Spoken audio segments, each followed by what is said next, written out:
തിരുഹൃദയത്തിൻ മുൻപിൽ മെഴുതിരിനാളം പോലെ ഉരുകിടുമാത്മാവിൽ നീ നിരുപമ സ്നേഹം നൽകൂ.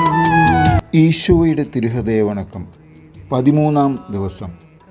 ആരാധനയ്ക്ക് യോഗ്യമായ ഈശോയുടെ ദിവ്യഹൃദയമേ, സമാധാനത്തിൻ്റെ ആലയമേ, അങ്ങേ വിനയ സ്വഭാവത്തെയും ക്ഷമയെയും ഓർത്ത് ധ്യാനിക്കയാൽ എൻ്റെ ആത്മസ്ഥിതി ഏറ്റവും നിർഭാഗ്യാവസ്ഥയിൽ ആയിരിക്കുന്നുവെന്ന് അറിഞ്ഞ് ഖേദിക്കുന്നു.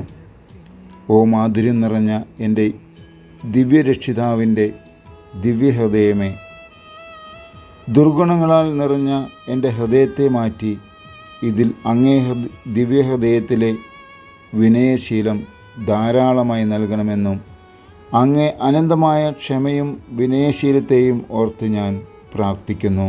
ആമേൻ. കർത്താവേ, അങ്ങേ മണവാട്ടിയായ തിരുസഭയ്ക്ക് പൂർണ്ണ സ്വാതന്ത്ര്യം കൊടുത്തിരളണമേ. ഞങ്ങളുടെ പിതാവായ പരിശുദ്ധ പാപ്പായെ സംരക്ഷിക്കണമേ.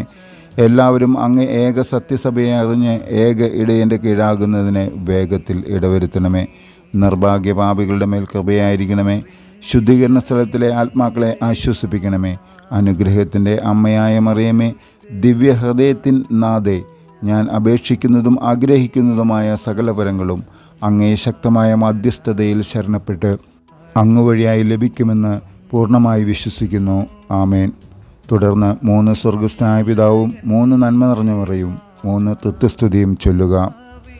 സാധുശീലനും വിനീത ഹൃദയനുമായ ഈശോയെ, ഞങ്ങളുടെ ഹൃദയവും അങ്ങയുടെ ഹൃദയം പോലെ ആക്കണമേ. സുഹൃത്ത് ജപം. വിനയശീലത്തിൻ്റെ മാതൃകയായ ഈശോയുടെ തിരുഹൃദയമേ, എനിക്ക് വിനയശീലം തന്നരുളണമേ. സൽക്രിയ. നമ്മുടെ മനസ്സിന് വിരോധമായി എന്തെങ്കിലും ഇന്ന് സംഭവിച്ചാൽ അത് ക്ഷമയോടുകൂടെ സഹിക്കുക.